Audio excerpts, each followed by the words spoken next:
Annyeonghaseyo, and welcome to the latest in my Korean movie reviews. Hijack 1971 is a thrilling and tense story of people fighting for their lives when a South Korean plane is hijacked and forced to fly towards North Korea. Based on a real life hijacking in 1971, it is superbly acted and executed and is well worth 100 minutes of your time, and will certainly be in my top films of the year when it comes to wrap up 2024. First time director Kim Sung Han does a fantastic job with the pacing and the challenges of filming in the tight spaces of the Fokker F 27 aircraft set. Before we continue, just a quick spoiler alert, there will be some plot details ahead, but I'm going to try not to give too much away because I want you to see the movie.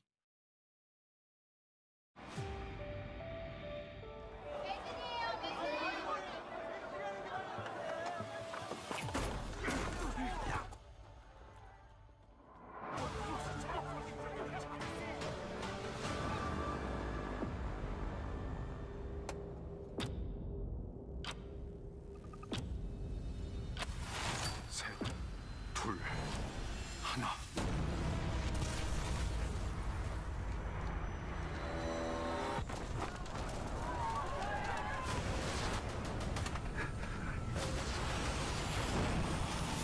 뭐예요? 어떻게 된 거예요? 지금 하이제킹 상황이야.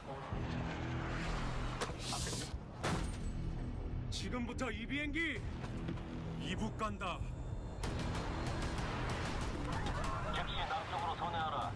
이거 놓치면 터친다.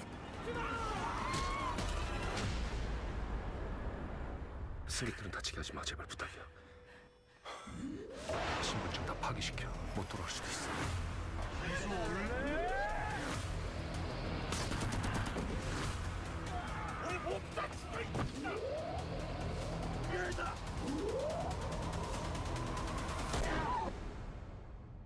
이북의 가이드 이제 피할 방법이 없어.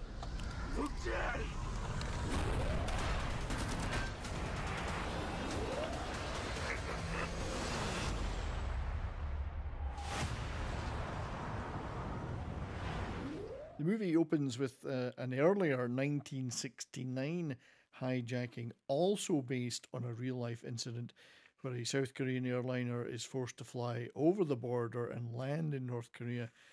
South Korean Air Force pilot Tae-in is a participant in this incident, which has negative consequences for him as well as others involved going forward. Now, 2 years later, in a bitter twist of fate, he is now the one on the hijacked plane as a civilian first officer.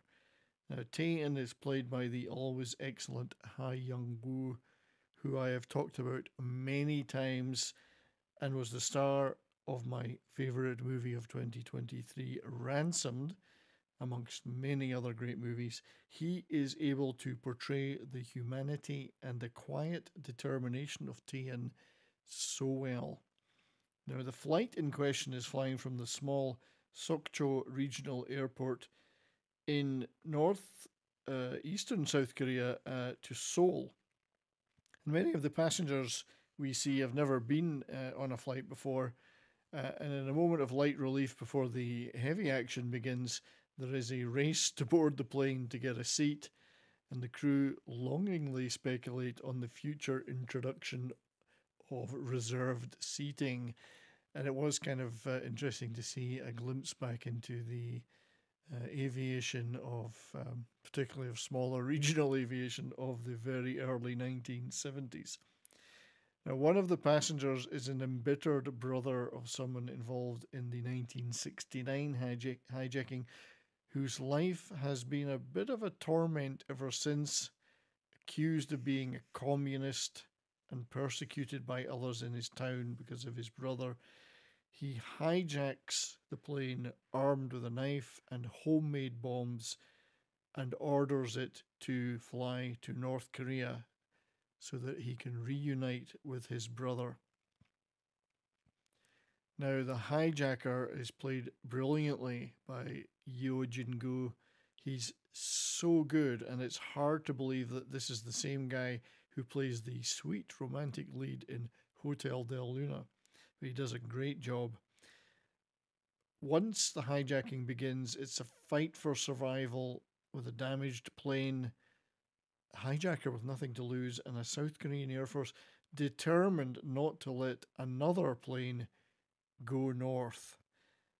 Things are made worse by the captain of the plane, Gyo-sik, played by the avuncular Sung Dong-il, being blinded, and the burden of saving the plane and the passengers falls squarely upon Tae-in. The flight crew and passengers, however, do step up and work to deal with the various crises, most prominently the flight attendant Lee Ok-soon, who is played by Chae Soo-bin. I like the scale of the movie. It's not a glammed up Hollywood disaster movie on a large aircraft. It's all confined, very much confined in a small space, which really adds to the tension. And it's those pieces of the story, such as the crew and passengers working to overcome the terrifying challenges that provide the emotional punch, including the bittersweet ending. However, I don't want to give away too much of the plot. As I say, I do want you to see it for yourself. But to sum it up, Hijack 1971 is a tension-filled drama with an emotional punch, and I would thoroughly recommend seeking it out and watching it. It was released back in June of this year in cinemas, and it's making its way into streaming services now, so look out for that one. Thanks for watching. If you enjoyed this Korean movie review, please leave a like and consider subscribing and clicking the bell for notifications to catch more Korean and other content. But till next time, Jaraseo and Annyeongki Gaseo.